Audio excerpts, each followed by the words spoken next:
The dawn of civilization. Primitive. Dangerous. Exciting. The handwriting is on the wall. If the human race is ever going to amount to anything, it needs the most civilized caveman I have ever seen. Look who's come out of his cave. Hey everyone, this is James from Cave Dweller Music. I'm here with my co-host Brendan. I'm joined today by Brandon Legion. He is the host of the highly successful podcast series Horrorwolf666. If you know horror, you probably know Brandon. Thank you so much for coming on the show. Really appreciate you taking the time. Appreciate being on the show, and thank you all for having me on. It's awesome. Do you want to just tell people a little bit about yourself, about what you do, in case they're not familiar with your show, with your work? Yeah, no problem. Yes, I run the Horrorwolf666 podcast, which is streaming on all the podcast platforms. It's an audio only podcast, no video. Maybe down sometime in the future I do video, but I also run the horrorwolf666.com page, which is a bunch of reviews. I don't really upkeep with that anymore. Like, I don't really write reviews like I used to. So, but there's still a ton of like good shit on there to check out. And I'm also in a synth project. It's like really dark synth ambient stuff, kind of inspired by the film Mandy, called Abraxas horn. So I'm also doing that right now. So that keeps me busy, you know. I love Mandy. Dude, Mandy's like my favorite film, and it's kind of ruined every other film for me. You know, like nothing compares to Mandy. Like Mandy just fucking blew me away. You know what Panos Cosmatos created there, and like I don't know, nothing else stands against Mandy right now. Like it's high art. Every horror fan I know who's like genuinely invested in the genre loves Mandy. I've never heard anyone say anything bad about it. It's a good judge of character as well. You know, if you like Mandy, like, so. All right, you're probably a pretty cool person, you know? Yeah. The other one, I mean, I don't know how you feel about this. I'm going to find out right now, but I absolutely love Midsommar. I do like Midsommar. Midsommar gets a lot of hate, but I thought it was pretty good. I mean, especially the scene where the dude jumps off the cliff there, and that was great. You know, yeah, I liked it. You know, a bit long. I'm not a big fan of these super long movies. That seems to be a trend nowadays. But I did enjoy Midsommar. It won't make any of my like top end list of whatever year that came out, but it's still an enjoyable film. See, I don't think people have to love it, but I think when people say it's boring or stupid, it kind of shows a little bit about them, because they clearly didn't pick up on what the movie was about. Like it was about grief. That's the whole point of the movie. And it's explored it in a weird like folk horror way, which is cool, because I don't think there's enough folk horror movies. I wish there were more folk horrors. Yeah, for a minute there, like when Midsommar came out, I thought there was going to be a bit more of a trend with the folk horror stuff, and there has been some decent ones here and there since then. But yeah, I definitely agree there should be more folk horror, because that's a cool genre to mess around with. Indonesia does it really well. Oh, they do. What's the last one I watched? That was Indonesian kind of folk horror. Shit. I guess maybe was the Wailing Indonesian? I can't remember. That was Korean. That was Korean, South Korean. Korean, yeah. That was very good though. That was an awesome movie. There's one on Netflix right now. What is it called? I think it's an Indonesian kind of folk horror movie, sorta. I just can't remember the fucking name right now. It's kind of blanking, but yeah, I do agree with you that Indonesia does do some cool folk horror stuff. Satan's Slaves. That's one I saw. I remember from. And Impedagor. Those are both good. Yes. Indonesian ones. Yeah. And Pedagore. Yeah, both of those were on Shudder for a time, and yeah, both of those are super killer. Even Satan's Slaves 2, which was the most recent one on Shudder, that one was really, really good as well. I actually haven't seen the second one. I hope it's still up there since I mentioned it, because they change out so fast. You know, I hope it's still there. They do. But I absolutely love Shudder. It's like the best couple of bucks you can spend a month for a subscription, in my opinion. Oh, totally. And it's only like, I think it went up in price to $6 a month. I'm like, oh, big deal. Like, it's so worth it. Like, Shudder is like the best. And, you know, having everything curated like it is, you know, you're not getting a bunch of like, you know, really shitty horror movies, you know. And, right. And fuck, $6 a month just for having The Last Drive-In with Joe Bob right there. That's shit. That's $6 well spent. Right. Yeah. You're right, though. They do like to curate it really well. There's always a wide range of different stuff, and also from different decades too, which is kind of cool. So it's not just like new stuff. They've got like right back to the 60s and 70s, like super obscure stuff too, which is really cool. Yeah. And And right as we speak right now, they're featuring Mandy once again on there. So I guess Oh, Mandy really? was off the shutter for a second. Now it's back on, so Mandy's back up there. I'm gonna have to watch it again while it's on there. It's been a minute. So I watched that, and then I saw his following one, the one that's like based on Five Nights at Freddy's. Oh, Nick You've, Cage. Yeah, I got that on VHS actually. Willy's Wonderland. that's it. Uh, Yeah, it- where there's he a doesn't company speak. there's a company I follow called Witter Entertainment Broke Horror Fan, and they do these like special runs of VHS editions of like all these new movies. And they did like a Oh, big box edition of Willy's Wonderland. Fucking great movie, and I think that was like a lot of people ain't seen that one, and they should definitely check that out. definitely. And then he did the other one. It wasn't really a horror though, but it was, I don't know what you call it, a drama thriller. Pig. Did you see that? Oh hell yeah, I love Pig. That made my, I think it made my number one of that year. It was like 3 years ago now. It came Oh, out, really? I think. But I kind of considered that one. It did have like an horror element to it, like True. not really the subject matter, just the atmosphere of it. You know what I mean? Like it's kind of Yeah, like horror adjacent. So I kind of threw that in my list any fucking ways or like top 10 favorite horror. Like, all right, this ain't technically horror, but it kind of is, sort of. So, but yeah, I love that movie. I thought it was kind of cool how it actually like set in the Portland underground because you don't see much set in that setting. No, that was like one of the first films I've ever seen, kind of in that setting like that. And it's cool Yeah. too because I dig all like the cooking shows and stuff, and like Hmm. just the life of a chef I find interesting and stuff, and like can turn you into like a madman and stuff. So that was cool combining those two worlds. It was a great concept. Brendan actually was a chef for years. Yeah, Oh, that's awesome. uh, it was. It had its moments for sure. Definitely a good time in my life. And then, yeah, that lifestyle got all mulled up by COVID, so Yeah, it all changed. But I yeah, just got done watching the series The Bear, and Oh, so good. yeah, that makes me feel yeah, so much more for like chefs and everything and cooks in general. I'm like, fuck, it's so intense, man. yeah. They do a really good job of portraying like the anxiety and like the stress that comes through. And it's like, and it's all done so quick too. You know what I mean? Like if you actually spend a day in the kitchen, like a nice busy one, Mhm. it can be like super chaotic and crazy and controlled, or it could be like a shit show. Mhm. And I know, like one of the last episodes, I don't know if it just like recently came back out again or not, but when they just episode that pops in my head is like when they got the app running Oh yeah. and all of a sudden the tickets just started coming in and they couldn't even like keep up. You know what I mean? Like that happens at my restaurant. I work for a brewery and there's a cafe attached to it, a restaurant there, and they get so busy that they have to shut the app off because they can't keep up and like all this stuff, and like it's just they get so overwhelmed that like they just can't keep up. Like it's just insane. Like sometimes it takes like an hour to them to like get something out because like all that and they're like short staffed. There's probably like one or two people working back there sometimes. So it's like, hey, it's Saturday night and there's a band playing and like they're just getting crushed. So that shit, it's pretty real, man. Yeah, yeah. I've had friends that are in that industry. My wife was in that industry for a little bit, and she would tell me horror stories, like just the intensity of what goes on and stuff. I'm like, yeah, that's a Yeah. lot. It makes It's me stressed out just hearing about it. yeah, it's like constant over communication all the time. Only time I feel that kind of stress is I'm a landscaper on a private island, and Okay. whenever we get like hurricanes, tropical storms, that's when like the pressure is on because these people want their shit cleaned up really really fucking fast. And I have a Yep. limited amount of people under me and stuff that can do this. So that's when the real stress comes in, like the overtime, working weekends or whatever. Especially if it's a big hurricane, it is total chaos trying to get shit done.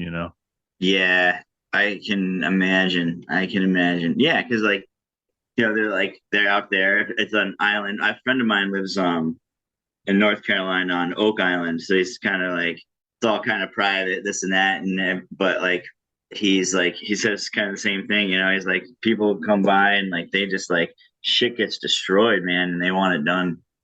Yeah, I mean, we're out there fucking 4 chainsaws at one time trying to hit one tree just to make it passable on the road. And this last storm just came by. I think it was a tropical storm when it made it past us, luckily, but it still caused enough damage where we had to work for, you know, do overtime, and we're under the heat trying to get shit cleaned up. It wasn't bad, but a lot of Yeah. debris and stuff like that. And there was a few big ass fucking trees that fell, and I mean, we barely got anything here from that. So Yeah, it's crazy. There was a small tornado that came through our town. Like it touched down like for like 2 seconds, and it was just windy enough to knock over some like big oak trees, and like the town had to come by, cut them up, and there was only like one way out of the driveway. You know what I mean? So like we're all kind of stranded, and it took them like a couple of days because like that thing was so massive, like that you can't just do that with a normal chainsaw, you know? right, yeah, you gotta have the big boys for that one, like the big ass fucking chainsaws and everything Yeah. else. So I'm Yeah, sure like with all the other damage everywhere else, with like all that, like the state's only got like a little bit or town's only got like one or two of those things, you know what I mean? So it's like you're just at the whim of what people have and can do, you know? yeah, We definitely. had they called it a they called it a hurricane originally, and then a tropical storm come through San Diego. And it was like the most overblown, dramatized thing I've ever seen in my entire life. Um, they had like severe storm warnings for days, and then there was like alerts on your phone saying don't leave the house and stuff. And it was literally just some rain. Like that was it. I moved here from like Queensland, Australia, which is tropical. So like in summer it gets up to like 96% humidity type thing. Cool. So we had like rain worse than that on just a normal day. And it's like that's just rain, dude. Like Californians freak out when it rains, man. Like Southern Californians, they just cannot handle it. Yeah, they're not used to having any rain out there, really. It stays pretty fucking dry. So any kind of rain that comes out there is like, oh no, big storm. But I'm glad y'all just did get the rain because that was a Yeah. big ass fucking hurricane, whatever you want to call it, cyclone thing. Could have been a lot worse. It's just Yeah. Yeah. Yeah, it's because as soon as it gets up far enough up this coast, it's too dry. It hasn't got anything to like draw from to keep to sustain itself. You know what I mean? Like it's like desert climate down here. Mhm. Yeah. I know, like up here, I'm in Connecticut and like, New England. And anytime it's like gonna snow, like everybody's like, I gotta go home. I can't drive. I gotta get the milk and bread. I gotta go, and like everybody freaks out over like an inch of snow. Like they like shut down like the schools, or there'll be like a 2 hour delay, and sometimes it doesn't even fucking snow. Mm. It's That's crazy. That is, yeah. If it snows any down in South Carolina, we all panic because it Yeah, snows. you So, guys don't have like yeah. snow tires and shit, like No. yeah, like do you guys have snow plows?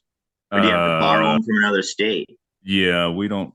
I think the SCDOT has snow plows, but like we don't have none on the island. We just salt the roads and stuff and all that kind of stuff. But it never ever gets bad where it's like super iced up ever. So we Yeah. don't have to really worry about that. Like our winters are shit. So So just jumping back to horror for a second, because we got a little sidetracked, which is fine. Our podcast does this constantly. Who are some of the favorite guests you've had on the podcast? Like anyone that stands out to you? off the top of my head, one of my favorite guests, it has to be the great Mick Garris. I'm sure you know Mick Garris, the master of horror himself. He's did wrote Hocus Pocus and The Right. Stand and all that stuff. He directed The Right. Stand. But yeah, having him on there was amazing. And I have a little bit of a funny story with talking with him or whatever. I usually do, like I said, audio podcasts. I don't usually do video, but at the last moment, he wanted to make it a video chat. I was like, man, I haven't brushed my hair, my beard, nothing like that. I probably look like a wild axe murderer. So I'm like, all right, Mick. I'm like, here we go. So I'm like face to face talking with Mick Garris, and like, holy shit, this is Mick Garris. This is like, he's one of my heroes, for what he does. And yeah, it was an experience, and it went super great. And he's super nice, and we've been in touch ever since, pretty much, like via messenger and stuff like that. I hit him up every once in a while, and him and his producer for his podcast, the Postmortem podcast, Joe Russo. They're like the nicest dudes ever. Really love those guys. Awesome. Anyone else that was like particularly fun to interview? Well, one that was kind of out of nowhere for me. I just hit him up on Twitter one day because I've been a fan since I was a kid. Was Ethan Embry? Are you familiar with him? No, I don't think so. All right, he was super big back in the like '90s and 2000s stuff. He's been in The Walking Dead for multiple seasons. He's done a bunch of killer movies. He's Oh, been I recognize him. Yeah. Yeah, if you look him up, you're gonna know who he is. He played Rusty in one of the National Lampoon, I think National Lampoon Vegas Vacation or something. He was like the Rusty in that one, and a lot of people know him from that. But Right. he's been Okay. in a ton of shit, and I've been a fan of his forever and stuff. And I got him on the podcast this year, and I thought that was just really cool. I hit him up on Twitter. He got back to me super fast, and I was like, "Holy shit, I'm interviewing Ethan Embry." And then I'd tell people like, "Yeah, I got Ethan Embry on the show." Like, who's that? I'm like, "You don't know fucking Ethan Embry? Look it up. You know who it is. Just look it up." you know, I was Who super was excited about it though. who was he in The Devil's Candy? He was the main dude that was playing guitar and all that stuff. He had long hair in it. Oh wow, he looks so Yeah, different. he does. Yeah, and he's actually a metalhead too. He plays Really? bass and he also plays guitar in real life. Yeah. For most of the podcast episode, we were talking about music. We really didn't touch too much on horror. It was mostly like some of his bass stuff that he's doing. He was making a tom drum at the time we were talking. He was like making it by hand. Like he's huge into music and a lot of like good metal and all that stuff. He's a big Tool fan. Oh, that's awesome.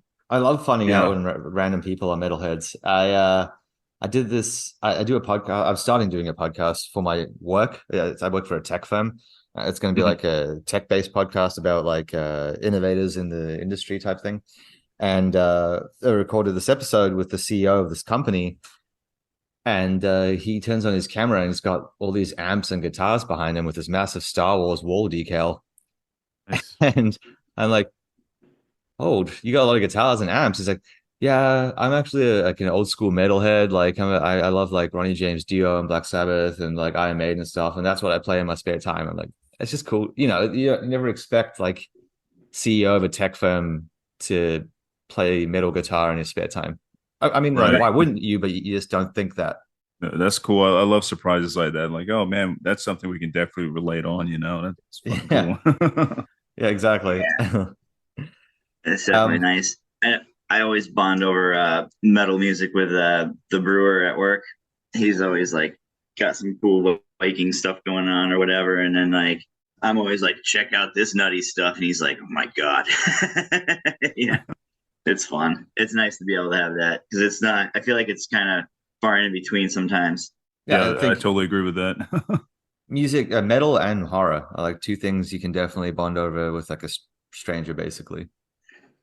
Yeah, and they go together so well. I've mentioned this multiple times on my podcast. Like, if you like metal, there's like a 98% chance you're gonna like horror. And if you like Yeah, horror, there's like at least a 90% chance you're gonna like metal. It might not be the metal that I like. It could be some other stuff, but hey, whatever, whatever you like. But there's still the metal and horror connections there. yeah, definitely. And it's like the same with certain genres of metal and fantasy, like being a fantasy fan and loving like black metal or power metal. Oh yeah, definitely. Yeah, there's a connection there for sure. I'm Yeah, not a big power metal fan myself, really at all, but I do love black metal. So and I do Yeah, love me too. black metal. Lord of the Rings goes together great, especially like fucking orcs and all that stuff. Like that's total like Definitely. black metal shit right there. And yeah. Definitely. Anything Tolkien basically is good black metal content. Oh yeah, yeah, I totally agree with that. And a new trend I've seen, which is kind of cool, is like there's more and more like Elder Scrolls based black metal, which makes total sense. It's like such a good time. yeah. I haven't seen that. I know my wife is a huge Elder Scrolls online player, and she loves that shit. I don't. I played Skyrim in VR, and that's about my extent of playing those type of games. I'm more of a Okay. first person, like war fighter type game. But I didn't know there was a connection between a metal scene and that. So that's pretty cool. It's pretty That's fresh. definitely Like cool. I've only seen maybe 5 or 6 projects, but it's more and more frequent now. The one I haven't seen is like anything Game of Thrones and black metal. But I'm not sure if that will ever happen, but I think it could if they wanted it to. Yeah, I could definitely see that. I'm surprised we haven't seen anything like that. So It Yeah. probably exists. It's just on some tape somewhere, and that's the Yeah. only place you're gonna have it. Yeah. Some guy recorded it in his basement and made like 6 collectible tapes hand numbered. Yeah. He's got one for each episode. He has no social media presence, goes by like Volklore or something. Oh, he exists. He's out there somewhere. Yeah. Yep. So, looking back at, I guess, like your review list of some of the stuff you have covered when you did write reviews, um, what are some of your standouts from the last, I guess, I don't know, 2 or 3 years? Like, what are some movies you loved? Let's see, from the last 2 or 3 years. I know last year. Let's see here. I'm about to go on look at my IMDb list real fast here because I try to Sure, keep that updated. Like some of my favorites. Last year was a really good year for horror movies. This year, it was. not that great so far. I don't know what's going on, but it's not a very great year for horror yet. We still got some other cool shit that's about to be coming out, hopefully in the near future before the year's up. But yeah, let me Oh, check my list here. while you check that, my favorite horror so far this year was Talk to Me. Have you seen that one yet? I have not seen Talk to Me. I've had a few friends see it and they didn't like it too much, and I trust their judgment, but I do still want to see it myself because we do differ on certain things. So hopefully I would dig it. I just thought it was a unique take on the whole possession thing because I think the traditional version of that's been horribly overdone. Like the whole, Yeah. I saw that trailer you sent me and I was like, all right, I get that. I think it could be good. yeah, it's if you even if you don't like it, it's a fresh take. I'll say that. Mhm. Yeah, it's like Candyman kind of stuff or whatever, you know? Yeah, and sometimes like I'll take different but not the best over great but boring ideas. Yeah. I guess it's kind of like the same idea as like, being a great musician doesn't make you a great songwriter.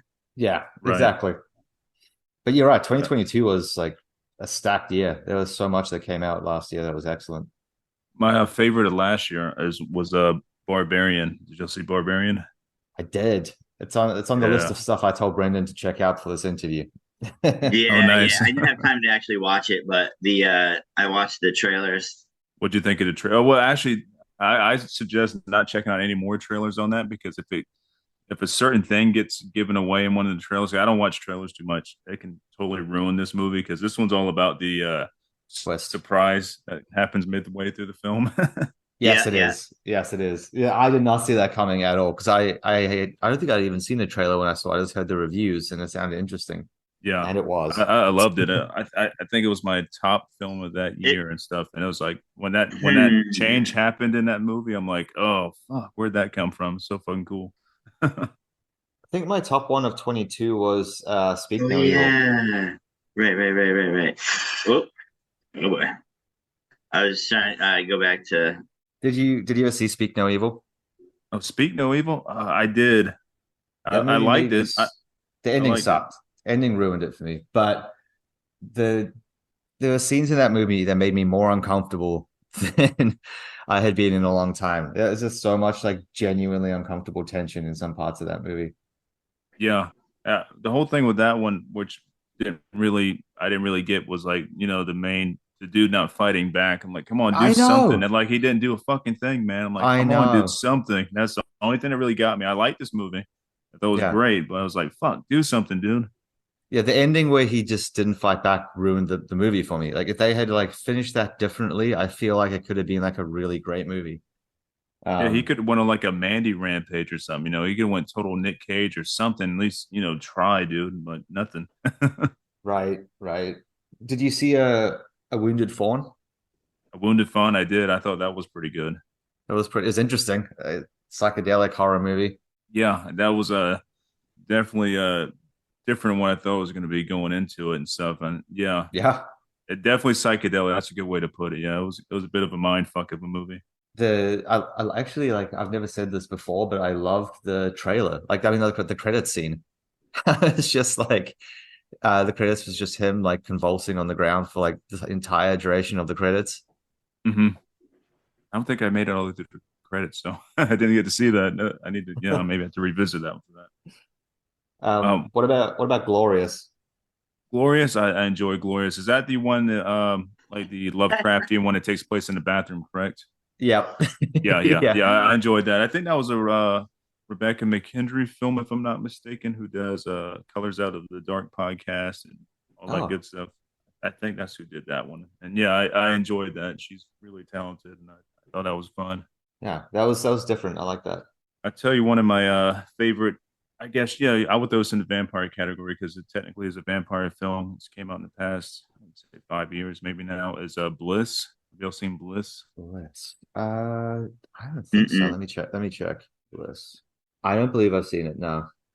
Oh, it was on a Shutter, and I think right now it's on you can actually it's on Peacock out of all places, which I find bizarre, and it's on Tubi and stuff, so it's out there easy to find. But Okay. Bliss is a really cool, different take on like vampire films, and it's done by Joe Bigos, and Joe Bigos is a fucking awesome director, writer, and stuff, and pretty much anything he does, check out because he's always pretty good, and he's a metalhead.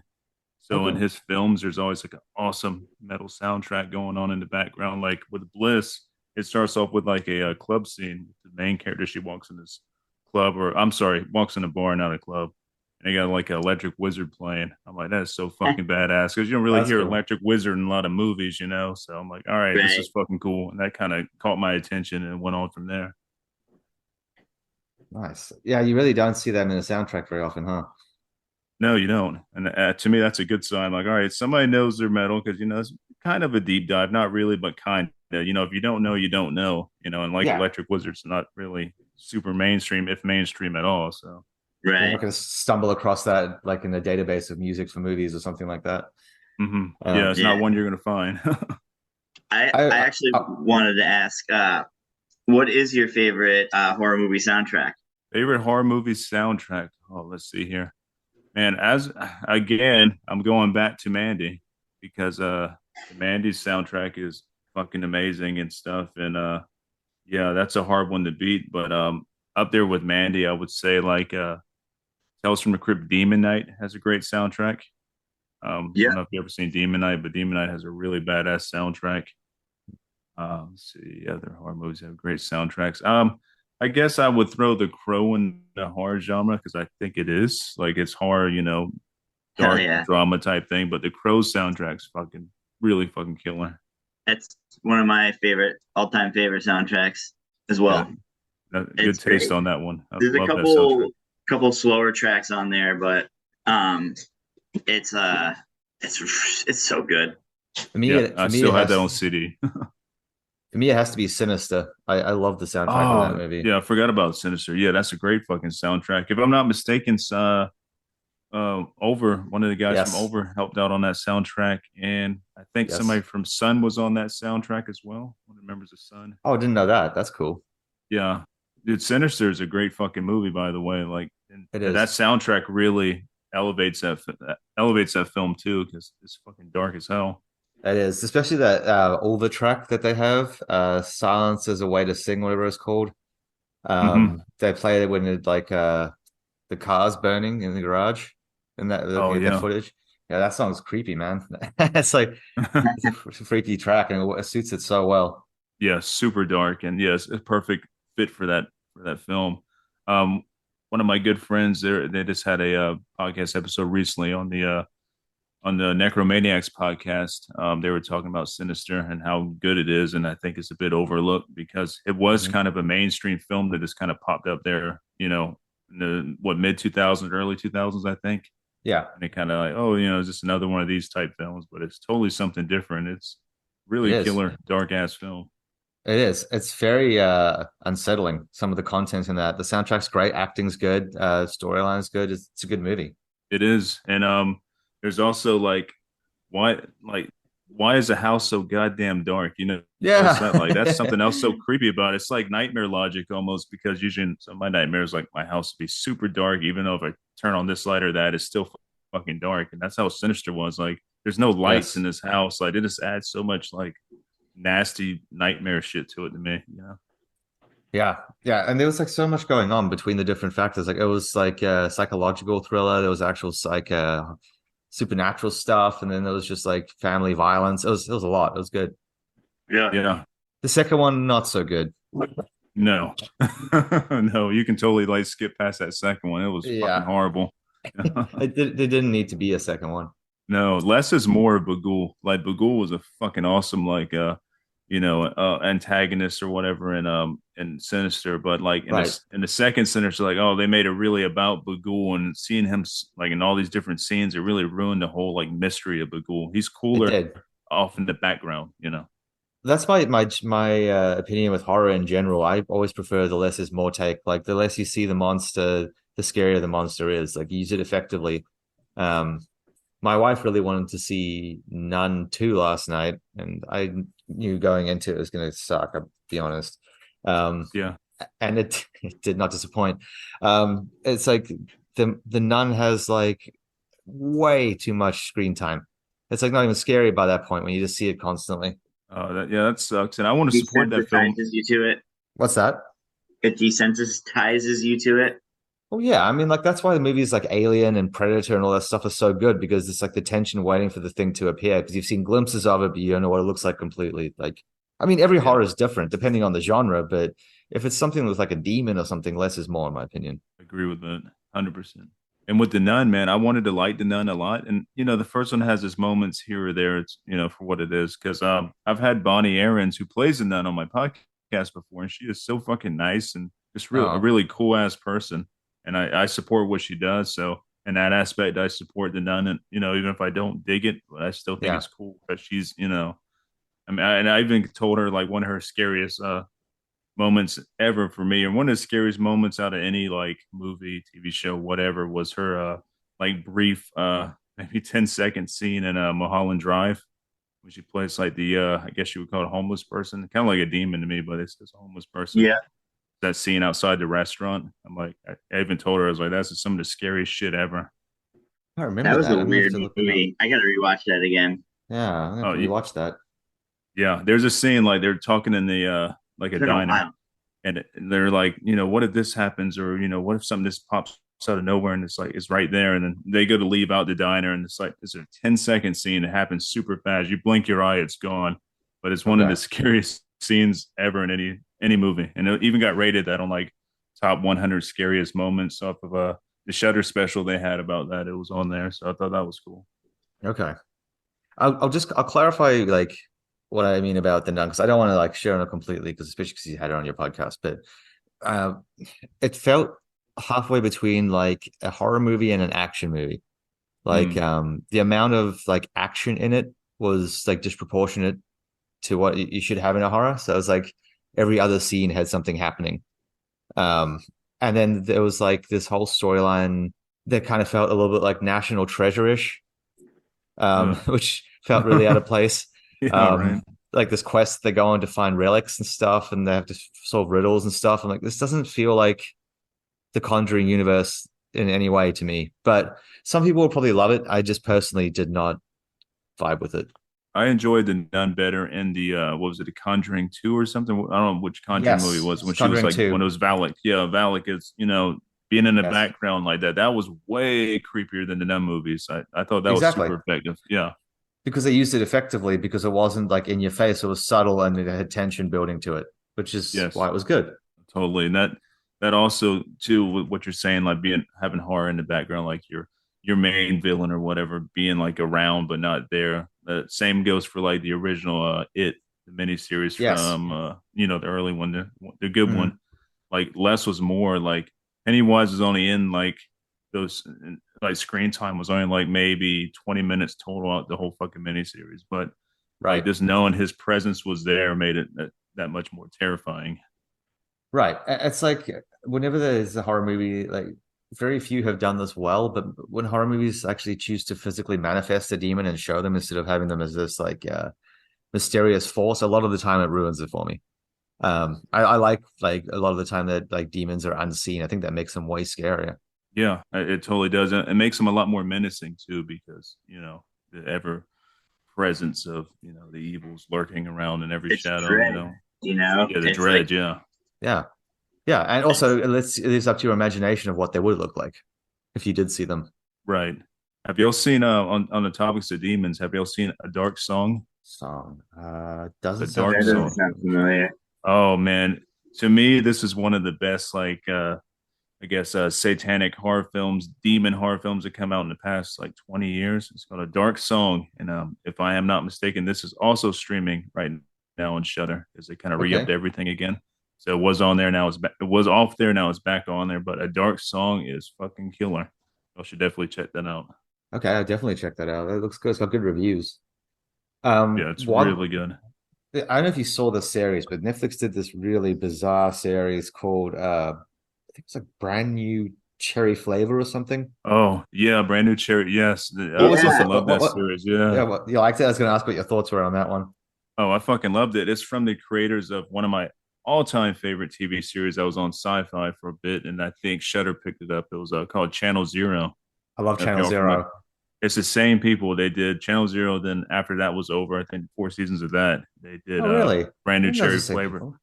So that Huh. would explain the weirdness of it because it was fucking bizarre, man. I mean, you got a lady or witch, whatever she was in that, throwing up cats. How bizarre Yeah. was that, right? Like, what the Yep. fuck? And then she Like, gets like the torso vagina.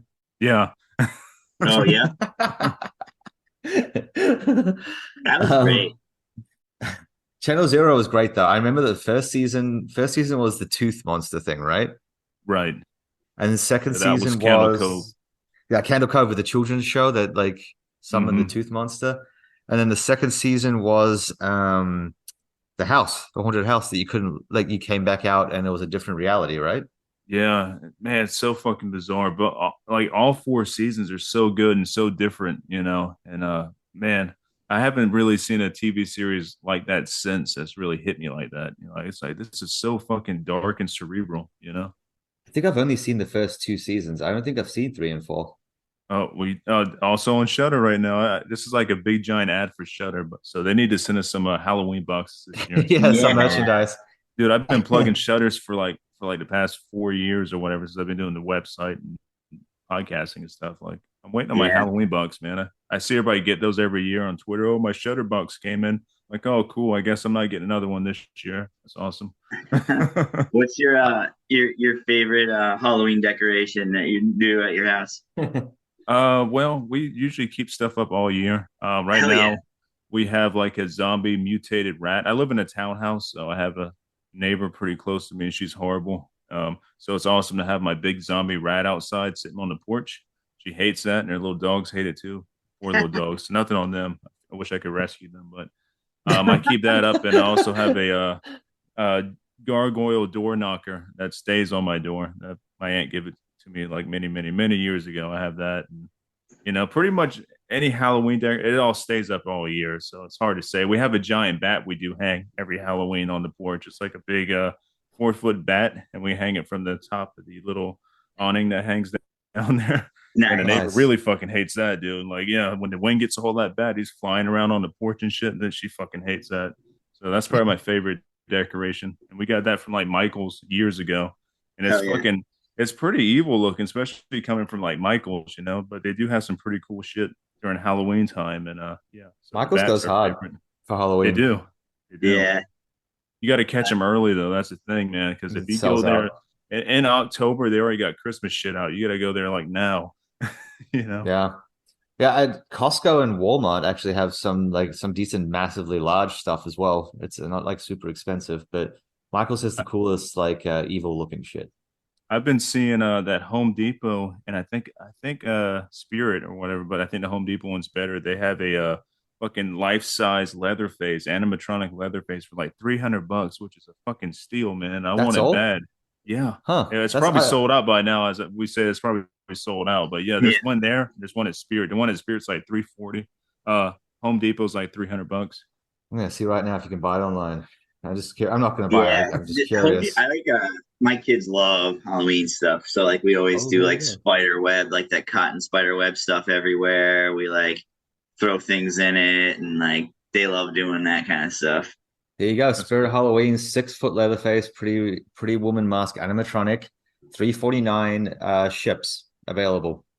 Yeah, that Damn. is a steal right there. I'm telling you, because I've seen shit in Spirit before, like maybe a head or something or some body parts go for like fucking $400. I'm like, why is this so expensive? Or like a Chucky doll going for like 400, but if I can get a life Oh, size Leatherface animatronic, man, that's a fucking steal. Lowe's has it for 279. Oh, they went down. That one was 300. I guess it went down in price a little bit. That's even better. Yeah, there Yeah. you go. It's a different. Looks like it's a different one to the Spirit Halloween one though. That one, he's for Yeah, some reason wearing a suit. I don't yeah. know He why. he's got like the old school Leatherface Yeah. kind of look. He wore a suit in I'm gonna say Texas Chainsaw 2, I think. Oh, did he? I'm not I mistaken. can't If I'm not remember that. mistaken, I'm pretty sure he had a suit on in there. At least a couple. Yeah, the first one he had his like a butcher outfit on, but pretty sure the second one had a suit on. Right, okay. I can't even remember that. The one from Lowe's has the butcher outfit, which is the one I'm used to seeing. Yeah, that's like the original Leatherface outfit. Both are really cool, but that 279 does sound pretty good. Yeah. The Spirit of Halloween also has a 6'5". Uh, remember that movie Mars Attacks? Yes. 6'5" Mars Attacks animatronic alien in the full outfit with like the flamethrower. Oh shit, that's like my wife's favorite, like one of her favorite movies is Mars Attacks. It's a That'd be fun. cool It's to a have. really fun movie. It is. Underrated too. Yeah, People don't really talk about that much, but I loved that movie growing up. yeah, What do same you here. what do you usually dress up for Halloween as? Uh, I don't really dress up as much as I used to back in the day. Last time I did dress up was probably about like maybe 4 or 5 years ago, and I won a Halloween contest at a friend's house. I dressed up as a werewolf, which is really easy for me to pull off. All I did was like put a fucking I guess you would call it a cow and painted it on my face and stuff just to give me like a different look for a nose. And I threw some teeth in. I mean, I'm all right. I already got long hair and a beard and stuff. I already kind of look like a werewolf, sort of, you know. So I was like, I ain't got to do too much with that. And I won the contest with that. But I don't, I always have like ambitions like, oh, I'm going to dress up like this year or buy this mask. And I never really do it, you know, unfortunately. But this year, we're going to Spooky Empire, I believe, down in Orlando, and it's like a huge 3 day fucking horror convention with everybody there. Robert England's going to be there, Candyman's going to be there. I mean, you name it, they're Wow. there. And Hell yeah. so, I don't think I'm gonna dress up for this either, but at least I'll be around people all dressed up in like cool, like outfits and shit, like Halloween stuff. So that'd be cool. When you go to stuff like that, do you kind of like network with all these people and be like, "Hey, I have a podcast. Do you want to come on at some time when you meet them?" Or is I it like, really don't do convention stuff, man. I haven't had okay, the time really in the past couple of years, and especially when I was in a band full time. That was about like 16 years, doing that. Like I didn't have time for going out those type of things because touring and stuff like that. So right, now I do have time, and this is kind of like my first big convention. So it seems nice. like I would have been to a bunch of them, but I don't. And I also like I'm not a big fan of crowds. Uh, Like being around a lot of people. So if I'm not performing or something, it's kind of weird for me. So it took a lot, but doing this I think is gonna be really fun. awesome. Yeah, Enjoy. That sounds cool. yeah, we're Oh looking yeah. forward to it. So that'd be great. Brendan. But Oh, oh, sorry. go Go ahead. ahead. Sorry. No, no, you're fine. Oh, I was saying, yeah, yeah. I mean, if the opportunity does come up, I want to try to connect with some people, but I'm not going to be like pushing it or anything like that. If it just comes Yeah, naturally, like, hey, check this out, I do that because I pushed a lot of like music on people over the years and stuff. So I'm like, if it's natural, it comes naturally. It's fine. right. Yeah, organic. Yeah, Yep. I save my spamming for the internet, which I'm very aggressive on there with the podcast. There you go. You have to be though. With like, Yeah. I always say like, if you don't back you, no one's gonna back you. You know, what I mean, you gotta push what you're doing. Yeah, nobody loves what you're doing as much as what you or doesn't put as much what time in whatever project you're working as much as you do. Like nobody else is going to Exactly. care about as much as you do. So you got to really fucking throw it all out there. Right. Yep. I do it. Brent. I do it when I go to shows. I'm like tossing out stickers, talking to people, talking to different bands. Yep, Oh, I've done fuck. all that with my band. We did it, man. Shit, we used to do like this guerrilla marketing technique way back in the day before like Facebook and stuff. I guess go around throwing like ads in magazines and stores, dude. So when you open up a metal magazine, an ad for a band would pop out of there. Highly illegal now, I'm sure, Oh, but dude. That's yeah, awesome. we did some shit back in the day. That's hilarious. Do you want to tell us a little bit about your band or your project? We haven't actually spoken Yeah, about that much yet. yeah. My former band was Tripping the Mechanism. We're not active anymore. That was my metal band. We're like a black and sludge band or something. There's so many different genres people should throw. And the biggest compliment I ever heard was like we're like the black metal Melvins. So If you dig Nice. black metal and you like the Melvins, I think you like what we did. So I played guitar and did vocals with that band for at least 16 years, Wow. and did multiple U.S. tours and stuff, and put out I think 4 or 5 records. So that was really fun. And now I am doing something totally opposite of that. Something I've been wanting to do for a long time. I just never went forward with it. I'm doing a dark ambient synth project that does contain guitars on the newer shit I'm working on. Like the first album that's out right now called Dark Mouse, which is on like all the music services, Bandcamp, Spotify, YouTube, all that stuff. That's mostly all keyboards, synths and everything like that. But I am working on some stuff as we speak that has some guitar shit in there, kind of drony sound and stuff, Nice. like really nasty, heavy horror shit. And that's what I've been working on for the past. I've been doing a practice horn for like 3 years now. And where can people listen to that if they want to check it out? It's on Spotify. It's Apple Music. It's on YouTube Music, Bandcamp, wherever there's music. Abraxas horn is on there. Thanks to Oh, yeah. DistroKid. DistroKid is amazing. I was able to get up on everything with that. Super easy. Yeah, they're a game changer for a lot of people. Makes it really easy. It does. I'm like, man, like back in the day when we were putting out music as the band, I was like a lot more effort went into like trying to get shit out there. But now like DistroKid, it took me like maybe 30 minutes to get all this shit out there. I was like, that's Right. pretty great, And it's not even that for what it is, it's not expensive.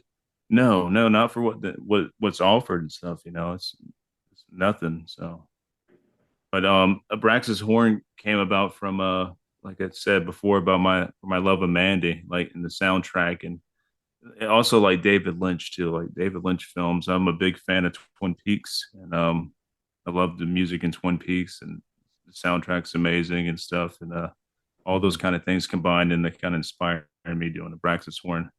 So. That's awesome. Just a quick correlation. I also noticed we were talking earlier about like if you like metal, you like horror type thing. If you like metal, there's a really high chance you like David Lynch. I've noticed Oh yeah, most metalheads I know love basically everything he's done.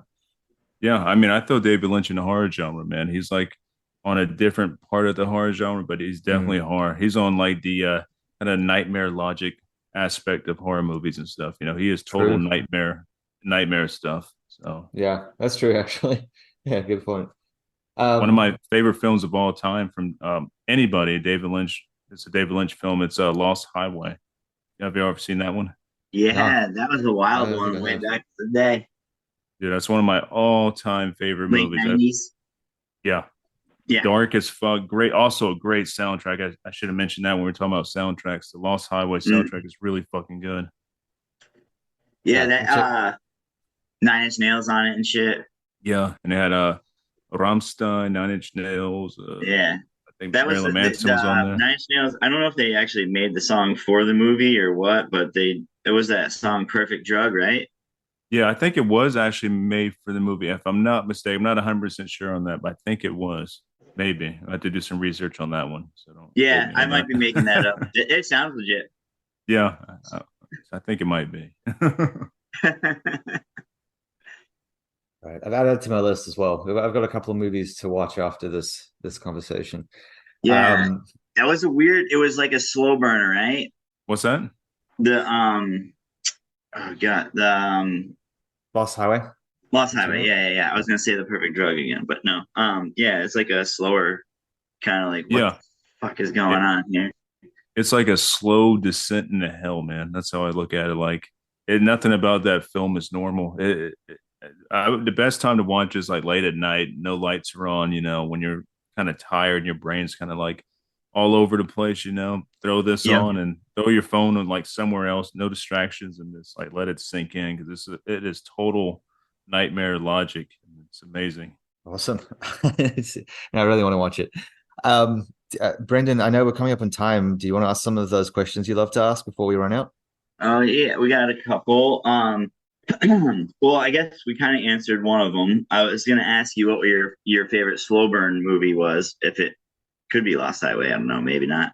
If we're going slow burn, it's probably going to be.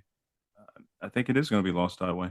Off the top of my head right now, Oh without yeah. like delving in there, I think it probably would be Lost Highway. What about your favorite jump scare? Jump scare. You know what? This might. Well, yeah, I'll go with this one here. There's probably a few other ones too, but off the top of my head, I'm gonna go with fucking Insidious because I think the jump scares that were done in Insidious were very tasteful and Mhm. effective. You know, The Yeah, first one, that you mean the first movie, right? The yeah, original the first Insidious. Insidious, yes, yep, first Okay, one. that's great. That's a good movie. The first time I watched it, it was like 2 in the morning. Again, like having that tired brain, like really lends to these type of films, you know. So like the jump scares were super effective in this, and this like atmosphere in cities was really good too. I thought great PG-13 horror. oh yeah. What about your favorite horror comedy? Horror comedy. Let's see. I'm not a big horror comedy guy, but if I had to pick one off the top of my head, I would consider this a horror comedy. Probably be Evil Dead 2. All right, Like, hell yeah, yeah, there's a lot of there's a lot of comedy in that, so I would consider that a horror comedy. yeah, And also too, I would throw What We Do in Shadows in there too, the movie. Great Yes, horror comedy. represent New Zealand. Yeah, great, and I love the TV show as well. So Yeah, me too. It's amazing. and then that's kind of my last one here would be what was the first horror movie that you watched, and then that was like the one that got you into what you're doing now? all right, the first horror movie I ever watched that I can remember was probably back when I was like 4 or 5 years old. My aunt had me watch Hellraiser. So I'm pretty sure after watching Hellraiser, it kind of set me on my path of loving horror and also being afraid of horror, especially as a kid after watching Hellraiser and stuff. It really did a mind fuck on me, but I think it set me on my journey of like really loving the genre as my favorite genre of film. So That's a lot for a kid to take in at that it age. is. It is like Yeah, I man. remember watching that Nightmare on Elm Street, and the Nightmare on Elm Street TV show, which is really fucking weird and great. I remember watching Yeah, that as like a little teeny kid. Like, yeah, these films, like most like adults weren't watching this shit back then, but I'm fucking sitting there watching Hellraiser at like 4 years old. yeah. Yeah. I The remember first, watching as a kid. I think it was one of the Jason movies, and there was a scene when they were at camp, and like one of the dudes like killed one of the people with like an axe, Hmm. and like it showed like his like arm or something chopped off on his top of his body, and I was just like, as a kid, I was just like, I'm not watching that again. Like I'm out. the first horror That movie I remember traumatized you. watching as a kid that scared me was have you ever seen that movie Critters?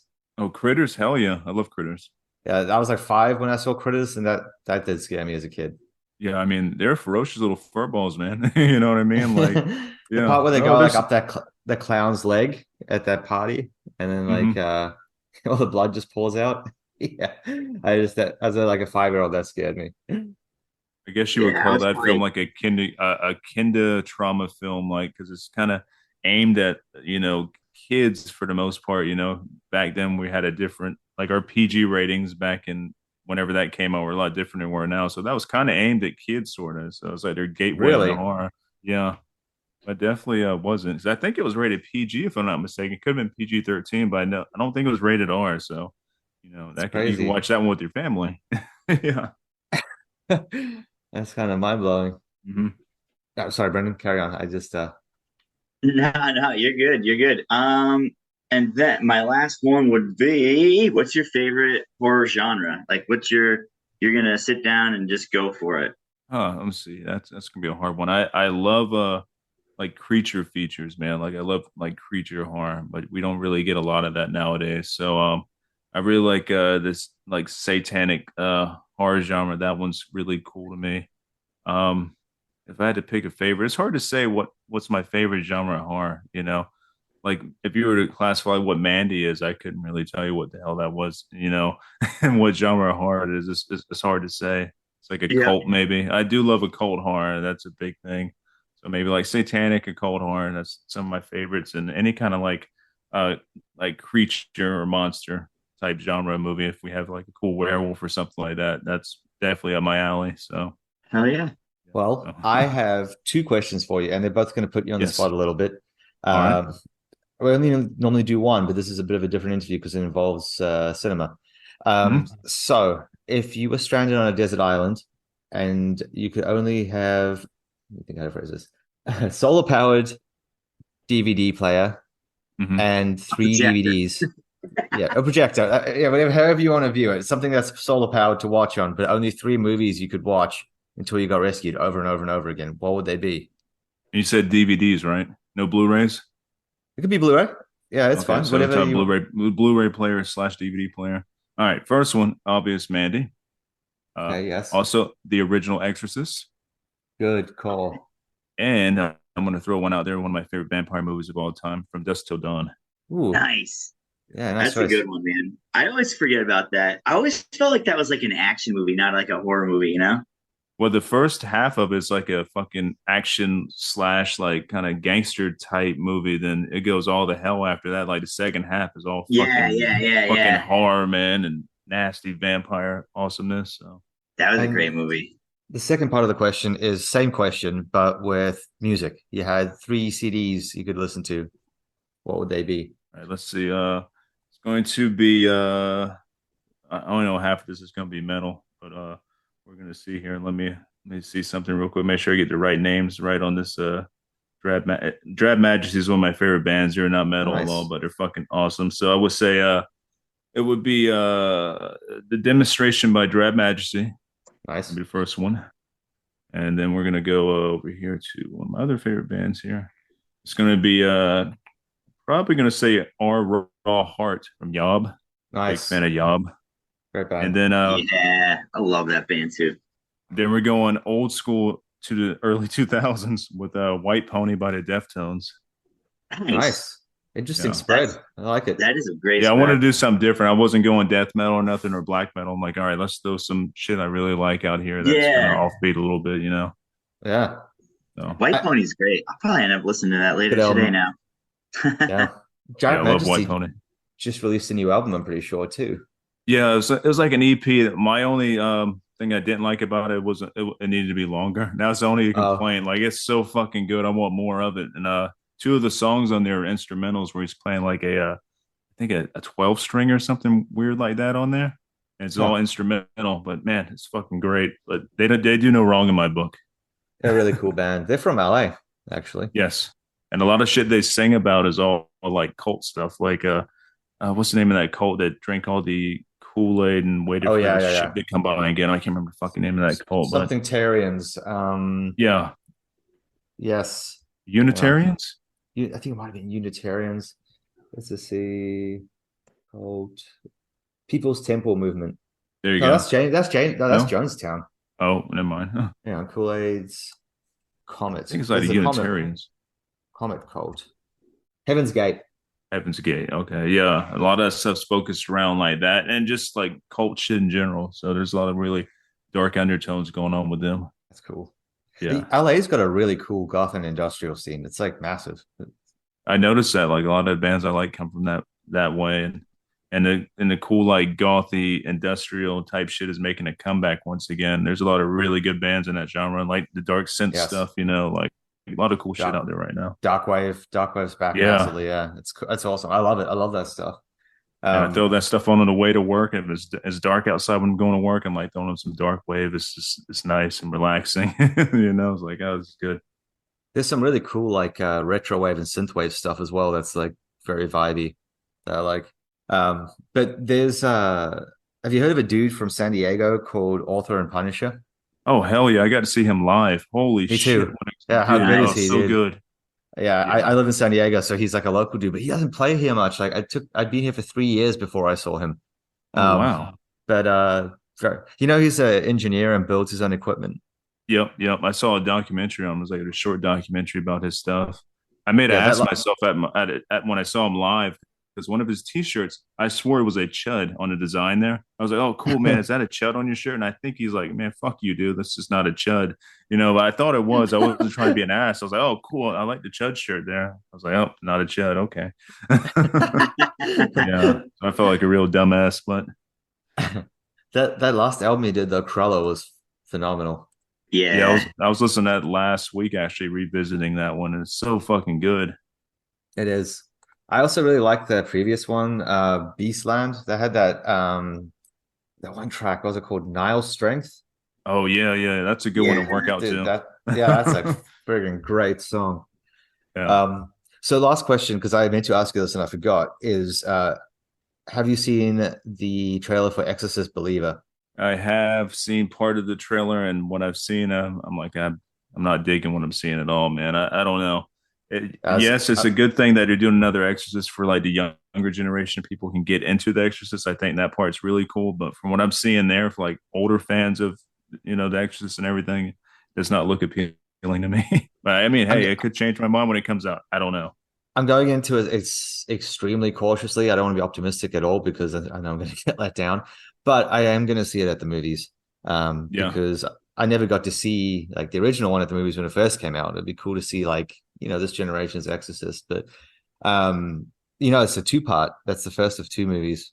yeah. I thought it was gonna be three. Is it supposed to be a I, I trilogy? think I think they dropped it down to two. Oh, okay, okay. It was Believer, and then the next one's Deceiver.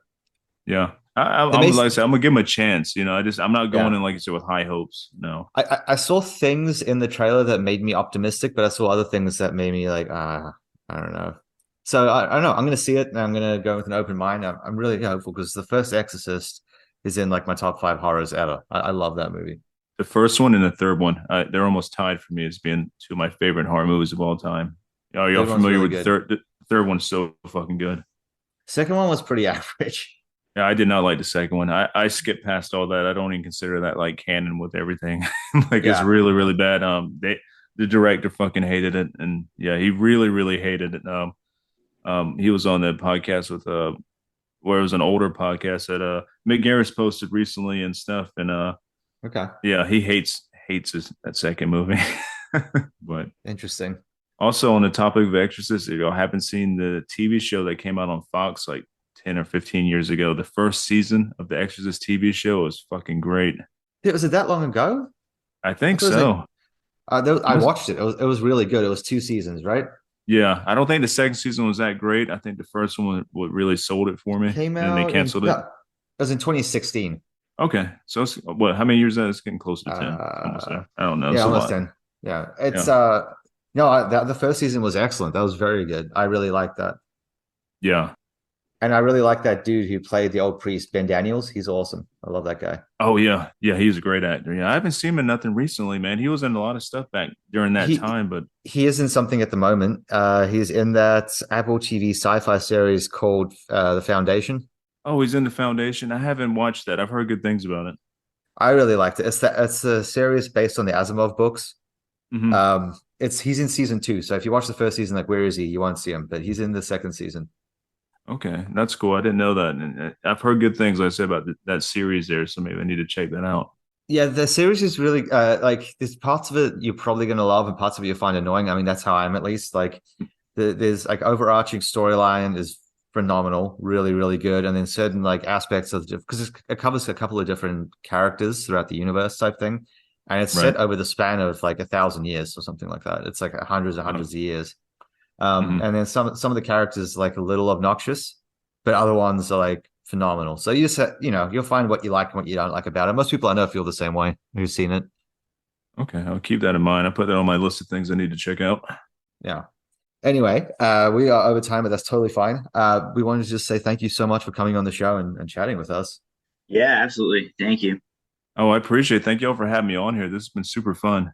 Really Yeah, enjoyed really it. good chat. We're happy to do this again sometime if you want as well, another episode and sometime down the line.